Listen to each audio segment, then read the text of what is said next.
Quand je rentrais chez moi ou quand j'étais dans ma chambre, je sentais une présence démoniaque. Des fois, je me faisais étrangler. Des fois, je me faisais chanter des démons qui me parlaient et puis qui me suivaient. Et puis, c'était très, très difficile. J'en parlais à mon pasteur, j'en parlais aux autres, aux leaders. Et on m'expliquait que, ben non, tu es chrétien, toutes choses sont devenues nouvelles. Et je crois en ce verset, sauf que le grec dit toutes choses sont en train de devenir nouvelles. C'est quand même pas la même chose.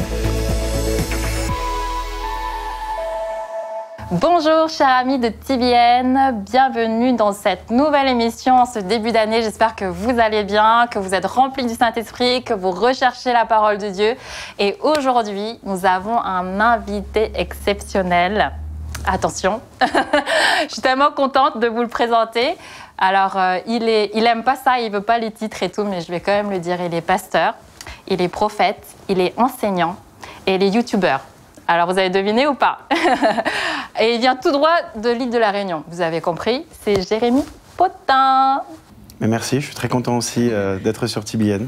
Explique-nous un peu ce que tu es en train de faire actuellement au niveau des conférences. Je sais que tu étais sur... on est sur Paris, à Marseille, tout ça. Qu'est-ce qui se passe en ce moment Là, pour moi, là, je sors d'une conférence avec mon ami David Terry. On était sur Montauban, à côté de Toulouse. 2 jours de conférence. Où une emphase sur la guérison, la délivrance, puis l'impartition, vraiment imposer les mains à tout le monde. Ensuite, j'ai fait conférence à Marseille, c'était délivrance et guérison. J'ai fait une conférence aussi hier à Paris, pareil, délivrance et guérison. Donc là, je profite de cette journée pour être avec TBN et ce soir, je prends l'avion, je redescends sur Montpellier. Pareil, ça va être sur combat spirituel et délivrance. Donc là, c'est une petite tournée avant de retourner à l'île de la Réunion sur plusieurs jours ici en France. Génial. Merci de nous consacrer ce temps-là. Avec plaisir. En tout cas, nous, on te suit sur les réseaux et on voit tout ce que tu fais. Et ça bénit vraiment le corps du Christ. Et ce que je voulais vraiment qu'on partage aujourd'hui avec toi, c'est te connaître un peu plus. Okay. Connaître un peu comment ton parcours, comment Dieu t'a amené jusque là où tu es aujourd'hui. Et qu'est-ce que tu penses qui t'a été vraiment indispensable pour être la personne que tu es aujourd'hui? Alors, c'est une vaste question. Je sais.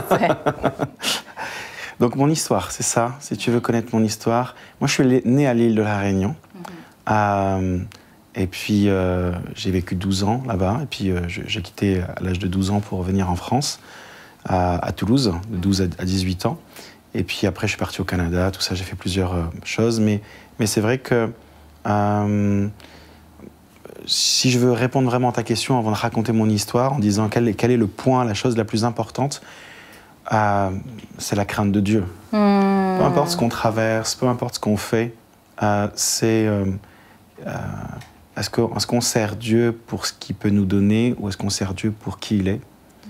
Et est-ce qu'on a une relation d'intimité avec lui? Je crois que c'est la chose la plus importante. Et ce qui, pour répondre à ta question, selon moi, la chose la plus importante, ce qui m'a gardé, c'est là où pourquoi je suis là. Je crois que c'est la crainte de Dieu, l'obéissance. Est-ce qu'il y a eu des moments où justement Dieu il a dû t'apprendre ça à travers une épreuve où tu as toujours eu cette crainte? Alors, de par le fait que dans mon passé où j'ai grandi dans l'occultisme, grandi c'est un mot peut-être un peu fort, mais la maison dans laquelle on vivait quand j'étais enfant était la maison de ma grand-mère, du côté de mon père, et qui pratiquait l'occultisme. Il faisait quoi exactement? Enfin, c'est pas indiscret. Non, il y a rien d'indiscret. Non, par exemple, c'était une sorcière. Hein, il y avait le pentacle. Elle faisait des sacrifices, elle faisait des rituels, des sacrifices d'animaux. Elle mettait chaque enfant sur les branches du pentacle avec le cercle magique. Ça partait en transe. Le sang était versé sur chaque enfant pour les donner aux démons. C'était mon enfance. Wow. Le soir, je dormais. On vivait dans une petite case en tôle, vraiment une vraie case en tôle dans les hauts de la Réunion. Et puis, le soir, on entendait toutes sortes de choses dans la cuisine. Moi, j'entendais quelqu'un qui rentrait dans la cuisine, qui cassait les assiettes, qui cassait tout. Et puis le matin, je me réveillais, il n'y avait plus rien. Et j'étais persuadé, quand j'étais enfant, que mes parents devaient se lever tôt pour tout ranger. Jusqu'au jour où je commençais à grandir. Et puis, je devais avoir peut-être 6-7 ans. Puis, j'allumais la lumière le soir parce que je me disais, il y a quelqu'un, mais il n'y avait personne, en fait. Et je sentais quand même des présences maléfiques, démoniaques. Et puis, des gens qui parlaient dans la maison, des gens qui chantaient comme quelqu'un qui marchait sur la toiture, ou même des sabots d'animaux. En fait, c'était assez démoniaque. Et puis quand j'étais petit, je voyais des fois des démons comme je vous vois, qui apparaissaient devant moi, pour me proposer toutes sortes d'alliances ou de rituels avec moi. Donc, rapidement, quand j'ai donné ma vie à Jésus, c'était choisis ton camp. Wow. C'était choisis ton camp. Donc, au début, c'était, écoute, il faut que tu donnes ta vie à Jésus, parce qu'en fait, soit tu es avec les ténèbres, soit tu es avec... Et comment tu as entendu parler de Jésus, du coup? Ben, dans ma famille, parce que du coup, mes parents nous ont emmenés à l'église. Et puis, à un moment donné, une bonne partie de ma famille s'est convertie, parce qu'un soir, on entendait... le soir, il y avait un gros bruit, le soir, d'hurlement, un coup de fouet et un hurlement. Et même les maisons autour de ma famille disaient, mais c'est quoi ce bruit? Tout le monde se posait la question. Et un jour, on a... Mes parents, mes oncles, tantes se sont cachés, en fait, pour dire c'est quoi ce bruit. Et puis, ils ont vu une espèce de lion et d'ours mélangés, une espèce de grosse bête qui a apparu. Wow. Et qui a foncé sur la maison.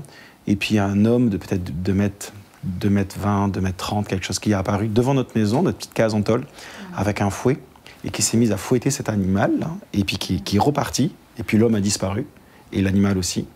Et c'était une vision ouverte, et elle n'était pas que pour mon père et ma mère, mais mes oncles et tantes, cousins, cousines, et à ce moment-là, une bonne partie s'est convertie. Ok, Jésus, Seigneur et Sauveur, ok, et pourtant c'était un terrain où l'occultisme était quand même pratiqué. Et donc c'est comme ça que ma famille... Donc tout seul comme ça, sans que quelqu'un prêche la parole, mais... Si, ils ont commencé à aller à l'église, mais du coup, on a commencé à prier pour la maison, pour que c'était une maison hantée, hein, c'est-à-dire et prier pour que maintenant cette maison appartienne à Dieu, venir briser les rituels, venir briser les alliances de sang, ce genre de choses. Et c'est là qu'il y a eu après une protection divine. Et après on a quitté cette maison-là, et on est parti, puis on est venu en France, du coup. Et puis au fur et à mesure, ma foi a continué à grandir, et puis je savais exactement ce qui allait se passer. La réalité du monde spirituel, je le savais, je le connaissais. Donc je pense qu'il y a eu une certaine crainte qui est née de là, en fait. Je pense, quand même. Carrément.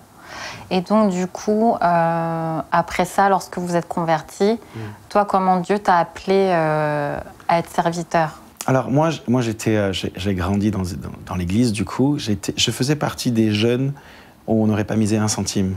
J'étais insupportable à l'église, dans le groupe de jeunes, dans le groupe des ados.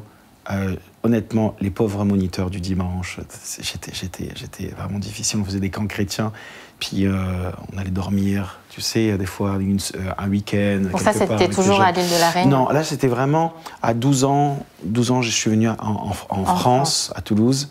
Et puis là, je te parle de 14-16 ans. Et je voulais plus rien entendre parler de Dieu. J'aimais Jésus, mais j'avais envie de vivre ma vie. Et toutes ces pressions que je vivais, démoniaques et autres, avaient cessé. Non pas que j'avais été délivré, mais je les embêtais pas, en fait. Donc du coup, les alliances, les rituels étaient là, parce que du coup, je n'étais pas encore délivré de tout ça. Et en fait, un jour, ma mère m'a obligé à aller dans un camp chrétien. Donc moi, je faisais du rugby.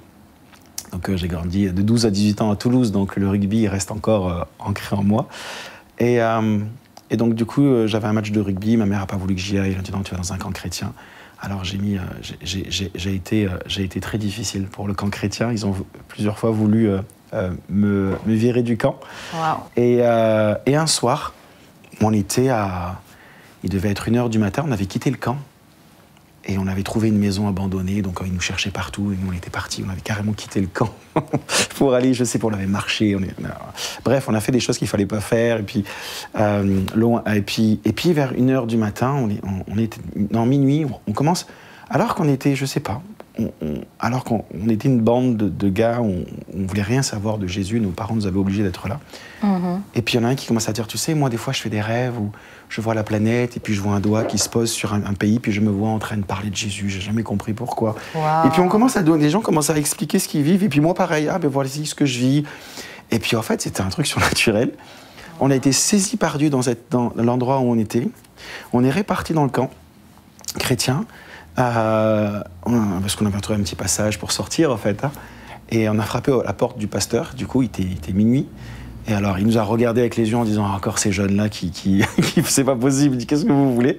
Et on a dit « On veut être baptisé du Saint-Esprit. » Même pas « Est-ce qu'on veut donner notre vie à Jésus ?» C'était « On va être baptisé du Saint-Esprit. » Et il a dit « Ok, mais mettez-vous à genoux à côté de mon lit. » C'était une petite chambre. Et puis, on s'est mis à genoux. Il nous a imposé les mains. Et puis, on a donné notre vie à Jésus. On a été baptisé du Saint-Esprit. Et il restait 3 jours. C'était 3 semaines de camp. Et c'était 3 jours. Et pendant 3 jours, on n'a fait que prier. On n'a fait que prier. On n'a fait que prier. J'ai donné ma vie à Jésus. Et puis, c'est là que ça a commencé à l'âge de 16 ans. Et en même temps, après ce camp, c'est là où c'est que les problèmes ont commencé, d'un point de vue spirituel. C'est là où, comme il y avait des réclamations spirituelles sur ma vie, avec des alliances démoniaques, c'est là où les problèmes ont commencé, après, du coup, au niveau de la délivrance. Ouais. Et comment ça s'est manifesté, ces réclamations? En fait, quand je rentrais chez moi, je sentais... En fait, je raconte un petit peu avec l'histoire en ayant compris au fur et à mesure. Donc j'apporte des choses que je n'avais pas compris quand même à ce moment-là. Mais c'est vrai que quand je rentrais chez moi ou quand j'étais dans ma chambre, je sentais une présence démoniaque. Des fois, je me faisais étrangler. Des fois, je me faisais chanter des démons qui me parlaient et puis qui me suivaient. Et puis c'était très très difficile, j'en parlais à mon pasteur, j'en parlais aux autres, aux leaders, et on m'expliquait que ben non, tu es chrétien, toutes choses sont devenues nouvelles. Et je crois en ce verset, sauf que le grec dit toutes choses sont en train de devenir nouvelles, c'est quand même pas la même chose. En train. Et on me disait, ben, écoute, c'est peut-être pas converti, il faudrait peut-être te redonner ta vie à Jésus. Wow. Et donc moi j'étais tout seul là-dedans en disant Seigneur, et puis j'ai voulu me rapprocher de Dieu, mais en fait j'avais des rituels qui étaient là. Et même si on demande pardon à Dieu, eh ben, il faut quand même défaire les rituels, les alliances. Et puis là, c'est une alliance de sang. Donc le sang étant quand même quelque chose de très très fort dans le monde spirituel quand il y a alliance. Et qu'il fallait briser, qu'il fallait défaire. Et donc, et c'est là où j'ai eu plusieurs apparitions de démons qui sont venus me voir et que je pourrais décrire. Hein. Que je pourrais décrire, parce que c'est pas juste j'ai une image, non, je venais les voir et puis j'étais terrorisé, terrorisé. Je crois qu'il y a un endroit dans ma chambre où j'ai pris 6 mois pour me remettre au même endroit pour prier, tellement j'avais peur, j'avais très très peur et je comprenais pas ce qui se passait. C'est là aussi j'ai commencé à sentir la présence angélique, commencé à sentir que des anges me protégeaient, mais en même temps je sentais et je comprenais pas pourquoi ils pouvaient m'attaquer alors que j'étais chrétien, alors que je sentais la présence angélique, mais je me dis, mais pourquoi il peut le faire? Et là, toutes sortes de confusion, de compréhension du monde spirituel, de comment ça se passe, et ça a été assez difficile, où les démons venaient me voir, et puis ils avaient un ordre, maintenant je le sais, ils avaient un ordre de soit que je revienne et que je change de camp, ou de m'abattre, quoi. Et ça a été un long parcours. Et comment est-ce que Dieu a fait pour pouvoir te délivrer totalement, du coup? Comment ça s'est passé pour toi? Je pense que ça a été la compréhension du monde spirituel. Ce qui a été difficile, c'est que j'avais beau prier, beau jeûner, alors ça a diminué leur influence, mais je voyais qu'ils étaient toujours là, et puis ça a été un chemin tranquille où j'ai commencé à lire des bouquins là-dessus, et l'église dans laquelle j'étais, leurs croyances, leur doctrine n'allait pas dans ce sens. Alors du coup, j'ai essayé de trouver des livres. J'ai déjà raconté où j'étais jeune, j'étais étudiant, j'avais peu d'argent et mes parents n'étaient pas très aisés non plus, donc j'avais un petit peu d'argent de poche, donc des fois je sautais les repas pour pouvoir garder cet argent-là, pour pouvoir m'acheter des bouquins en fait. Donc j'allais dans une librairie chrétienne, puis j'avais assez cumulé un peu d'argent pour dire allez, je peux m'acheter 2 livres ou 3 livres, et puis je les lisais pour essayer de comprendre ce qui se passait, essayer de m'enseigner, et puis c'est ça. Et puis à un moment donné, j'ai commencé à comprendre comment fonctionnait le monde spirituel. Dieu m'a enseigné, et puis petit à petit, j'ai commencé à vivre des délivrances, des autodélivrances, et à comprendre comment fonctionnait le monde spirituel. Et ça a été un vrai combat, difficile, parce que plus la révélation arrivait, plus la pression démoniaque était là, dans ma chambre, ou quand je rentrais chez moi, ou quand je pouvais marcher, sortir de l'église, et puis courir rapidement quand le métro s'arrêtait pour chez moi, parce qu'il ne fallait pas que je marche doucement, parce que je savais que quelqu'un pouvait me pousser, m'étrangler, ou dans la rue. Et donc j'avais cette crainte de dire ouais, j'avais cette crainte, en fait, cette peur-là, en fait. Quand tu vis des trucs comme ça, c'est quoi la clé pour pouvoir sortir de tout ça? Je crois que la clé, c'est de comprendre comment fonctionne le monde spirituel. Faute de connaissance, mon peuple périt. Et moi, ma vraie question à ce moment-là, parce que de par ma culture d'église, là où je venais, et c'était un chrétien, peut-il avoir un démon? Oui, c'est ça. C'est ça la question. Et on me disait non. Et je disais, mais attendez, mais moi, je sais que je suis chrétien. Je sais que j'aime Jésus. Et sauf que j'étais encore ignorant sur le monde des esprits, ignorant sur ce que la parole de Dieu déclare. Et même les pasteurs, les gens que je considérais comme des hommes de Dieu, ils l'étaient, sauf qu'ils étaient ignorants sur ces réalités spirituelles-là. Et je pense qu'il faut comprendre comment fonctionne le monde spirituel. L'apôtre Paul va dire à l'église de Corinthe, il explique certaines choses du monde spirituel, il dit « afin de ne pas laisser à Satan l'avantage sur nous, car nous n'ignorons pas ses intentions ou nous n'ignorons pas son jeu d'esprit.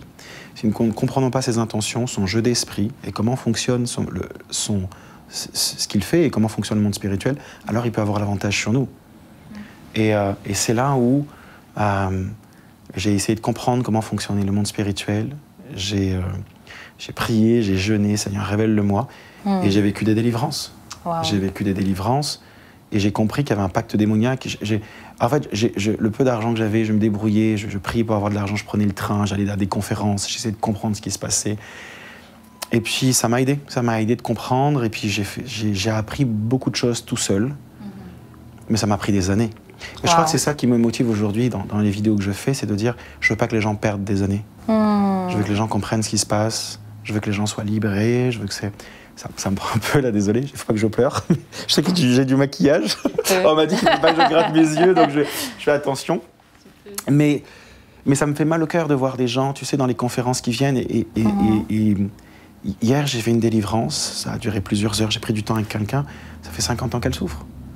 Et je me dis, mais c'est tellement triste de voir les gens souffrir et de dire, parce qu'il y a une méconnaissance du monde spirituel et de ne pas comprendre ce qui se passe, et les gens sont liés sans qu'ils le sachent. Il y a des rituels qui sont là sans qu'ils le sachent. Et donc, je pense que c'est ça aujourd'hui qui me motive, au fait, de libérer les gens, de prendre du temps avec les gens. Et donc, c'est comme ça que Dieu m'a emmené à vivre ma délivrance, à comprendre, à faire des délivrances. Et de me libérer de ce démon. En fait, j'avais un pacte démoniaque avec du sang qui avait été fait sur ma vie. J'avais été donné à un certain démon, à une certaine catégorie de démons. Et couper ce lien-là, annuler cette alliance, annuler finalement les rituels qui a été fait pour pouvoir faire en sorte à ce que ça s'arrête. Wow. Ça a été un processus. Et mais je ne savais pas quand est-ce qu'allait être la fin. Mais j'aurais pu gagner énormément de temps si j'avais la connaissance d'aujourd'hui, mais c'était au fur et à mesure. Et tu as vécu ça tout seul, ou il y a des moments, il y a des pasteurs qui ont prié avec toi? Il y a peut-être deux pasteurs qui ont prié pour moi, qui ont pris du temps pour prier pour moi, pour m'expliquer certaines choses. Et puis aujourd'hui, je me rends compte qu'il y avait aussi, de leur côté aussi, des fois, une soif de comprendre. Et ils étaient quand même plus avancés que moi, donc ça m'a aidé à comprendre. Ça m'a aidé, ils ont prié pour moi, ils ont prié pour ma délivrance. Mais il ne s'est pas forcément passé grand-chose. Mais je sais qu'il y a quand même certaines choses qui sont quand même parties. Mais je te dirais que les plus grosses délivrances et ce que j'ai vécu étaient tout seul. Waouh. Ben, on en reparlera dans une autre émission au niveau du monde spirituel. J'aimerais vraiment que tu développes tout ça. Mais maintenant, j'aimerais savoir comment tu es parti, délivrer, comment Dieu t'a positionné, envoyé, mandaté pour ce que tu fais aujourd'hui. Alors, il y a une longue période parce que il y a l'école de Dieu dans tout ça. Il y a l'école de Dieu dans tout ça. Je crois qu'à un moment donné, comme j'explique dans mes vidéos, les dons spirituels n'étaient pas quelque chose de... Moi, j'ai reçu les dons spirituels dans un état embryonnaire. Dans le sens où j'aurais voulu, moi, quelque chose de grand, et puis on y va dans les dons spirituels, mais Dieu me les avait donnés, mais j'ai pris du temps à les développer, à comprendre. Mais s'il y avait un don peut-être qui était quand même bien là, et bien développé, rapidement, c'était le discernement des esprits, de par Je t'avoue que au début, je ne savais pas le gérer. Je ne savais pas le gérer. Et donc, du coup, ça dégageait quelque chose d'un peu orgueilleux ou quelque chose de complètement immature. Je pouvais voir quelqu'un, je rentrais dans les églises et je dis mais telle personne, il y a tel démon sur lui, il a telle chose, et puis lui, et puis sans amour quoi. En fait, c'était pas sans amour, j'étais juste jeune et je manquais de maturité. Et donc du coup, j'ai appris à mieux gérer les dons spirituels, à développer le caractère de Christ, à être toujours conduit par l'amour et pas par la performance, et toujours le faire pour être une bénédiction pour les autres. Et puis, donc ça a été l'école de Dieu. Ça a été l'école, comme Joseph, qui finalement va dire à ses frères, alors qu'il est activé dans les dons, il reçoit, Dieu lui parle, et puis il dit j'ai rêvé que, et puis il dit mes frères vont se prosterner devant moi, alors qu'on savait que la Bible dit que déjà il y avait une grande tension avec ses frères. Et pourtant, à la fin, quand il sort de l'école de Dieu, ses frères, quand il rencontre ses frères, il prend ses frères dans ses bras. Et on voit que finalement, la vision est la même, la prophétie est la même, mais il l'interprète avec le cœur du Père. Que ce n'était pas ses frères allaient se prosterner devant lui, mais qu'il allait être dans une position pour aider ses frères. Et donc du coup, son regard change, son cœur change, et je crois que c'est ce que j'avais besoin d'apprendre, d'aimer les gens, vraiment d'aimer les gens. Et ma prière a été, Seigneur, donne-moi le cœur de Jean, qui avait son oreille posée sur ta poitrine. Donc tu pouvais entendre le cœur de Jésus se battre quand il pleurait, quand il était joyeux. Et je dis, c'est ce cœur que je veux. Je veux pleurer quand tu pleures, je veux rire quand tu ris. Et ça a été un long processus de travail, de caractère. Et je suis juste en chemin, je suis pas arrivé. J'ai encore beaucoup de choses à apprendre, tellement. Et je pense que c'est ce qui a aidé. Et dans tout ce processus-là, à un moment donné, faire en sorte à ce que Dieu dise « Ok, maintenant tu as été pasteur pendant plusieurs années, tu as appris des choses, maintenant je vais t'utiliser du coup, il y a 3 ans, 3 ans et demi. Ok, maintenant je te demande de faire des vidéos sur YouTube et de faire des conférences. » Et ça fait que 3 ans et demi en fait que je fais tout ça. Voilà. Wow. Ce que j'aime bien chez toi, c'est que c'est dans ta bio sur ton Instagram, tu as mis « Vivre et grandir dans la vie de l'esprit » et que tu es amoureux du Saint-Esprit. Ouais, c'est ça, c'est ma définition. Et j'aime bien le fait que autant tu es dans l'exercice de la puissance de Dieu, mais tu recherches le caractère de Christ. Et je trouve que c'est un équilibre qu'il faut qu'on recherche. Complètement.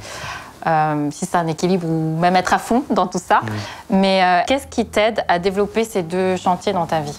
En fait, au début, j'aimais la puissance pour la puissance. Je vais être honnête. C'était... mais j'aimais vraiment Jésus de tout mon cœur. Et en fait, je crois que ce qui m'a toujours gardé et protégé, c'est que j'aimais Jésus vraiment pour qui il était. Je voulais une relation d'intimité avec lui. Moi, je disais à Dieu, je ne sors pas de cette pièce tant que tu t'apparais pas devant moi. Je passais, j'ai dit, je veux entendre ta voix, je passais, et puis je dormais, après je me réveillais, je disais, non, il faut que tu me parles, et puis il faut que tu me parles. Donc j'ai toujours cherché à avoir une relation avec Jésus, et à avoir son cœur. Et je pense que c'est ça, en fait, c'est qu'à un moment donné, j'ai toujours cherché, finalement, dans ma relation, toujours cherché à être proche du cœur de Jésus. Et donc, comme c'était quelque chose de... Mon identité n'a jamais été basée sur l'exercice des dons. Et des fois, ça peut arriver chez certaines personnes. Plus Dieu les utilise, plus ils se sentent aimés de Dieu. Et c'est très compliqué, parce que du coup, si demain ça s'arrête ou demain ça diminue, il va se sentir moins aimé. Et c'est un don. Et c'est pas ça qui doit nous tenir, c'est l'intimité.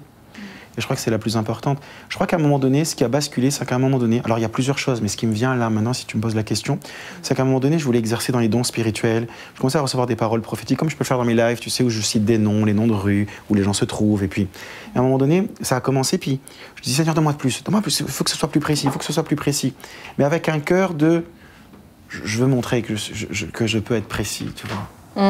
Et un jour... De performance. Ouais, et un jour, Dieu m'a dit, Jérémie, tu n'es pas dans l'amour, tu es dans la performance. Avec beaucoup d'amour, ça m'a mis par terre. Et je me suis dit, mais... Et cette pensée de dire, mais en fait, tu ne crois pas que cette parole suffirait pour toucher le cœur? Tu ne cherches pas à toucher le cœur de la personne, tu cherches à lui montrer que tu sais. Et ça m'a mis par terre. Et tu sais, quand la première tentation de Jésus, quand Satan va dire, si tu es le Fils de Dieu, fais ceci. Certains, et on dit souvent que la première tentation de Jésus, c'était sur l'identité. Mais certains théologiens disent que le mot « si » est traduit, d'ailleurs en grec, veut dire aussi « puisque ». Parce que Jésus savait qui il était. Il n'a jamais eu de problème d'identité, Jésus. Satan connaissait Jésus, Jésus connaissait Satan, ils se connaissent. Et donc, Jésus savait, donc il n'avait pas de problème d'identité, Jésus. Je ne le crois pas. Moi, je crois que, parce que ce mot veut dire aussi « puisque », je pense que Satan lui a dit « puisque tu es le Fils de Dieu, fais ceci ». Et donc, la première tentation de Jésus n'a pas été sur l'identité, il savait qui il était, c'était sur la performance. Et je crois qu'on le voit quand même, les pharisiens vont dire « si tu es fils de Dieu, fais-le ». Et Jésus ne l'a jamais fait parce qu'il n'a jamais été dans la performance. Il a toujours été conduit par l'amour. Et je crois que ce qu'on doit faire doit toujours être un prolongement de notre relation avec Dieu et de notre amour pour les autres. Les dons spirituels ne sont pas un trophée. Les dons spirituels sont des outils. Amen. Et on doit toujours être motivé par l'amour. Par exemple, quand Daniel, dans Daniel chapitre 2, je pense, non, Daniel chapitre 4, quand Nebuchadnezzar va avoir un rêve où il va voir un arbre dont la cime touchait le ciel avec des oiseaux, puis il y a des veilleurs, qui est une entité céleste, qui viennent et qui disent il y a un décret, il faut couper l'arbre. Et puis il a ce rêve, et puis Daniel va interpréter le rêve en disant cet arbre, c'est toi, ô roi. Et il va expliquer que il va perdre finalement sa royauté, mais il ne sera pas enlevé, mais le jugement de Dieu va tomber. Et ensuite, il va dire quelque chose, il va dire « Mais, ô roi, veille écouter mon conseil, et ton bonheur pourra se prolonger. Fais la justice aux plus humbles, à la veuve, à l'orphelin. » Et il va donner des conseils. Il m'a dit « Si tu fais ça, ton bonheur pourra se prolonger. » En d'autres mots, il est en train de dire « Ok, il y a quelque chose qui va se passer, il y a comme un jugement de Dieu, mais veille écouter mon conseil, et ce qui est prévu n'arrivera pas. » On voit que même là, ce qui motive, alors que pourtant Daniel était quand même captif à Babylone, il a été pris, mais ce qui le motive en parlant au roi qui l'a rendu captif, c'est de dire, écoute, tu veux que ton bonheur se prolonge, je connais le cœur de Dieu, fais ça, et ça n'arrivera pas. Malheureusement, c'est écrit qu'un an plus tard, cœur plein d'orgueil, déclare des choses, il y a le jugement. Mais je crois que quand on regarde les prophètes, ils sont motivés par l'amour.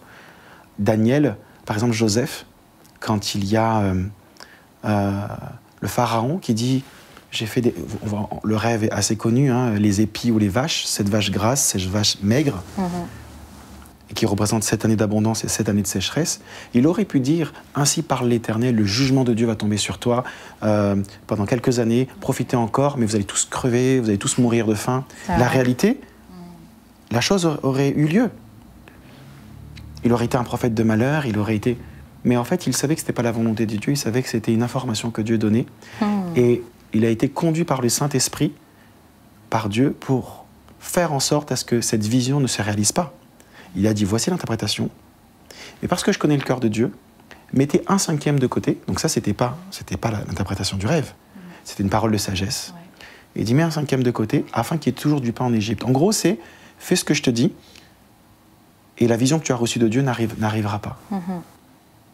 Et les dons spirituels ont permis à Joseph de se présenter devant le pharaon, mais c'est la démonstration du cœur du Père qui lui a permis d'être prince d'Égypte, parce que le pharaon va dire, mais qui est plus sage que toi pour le faire?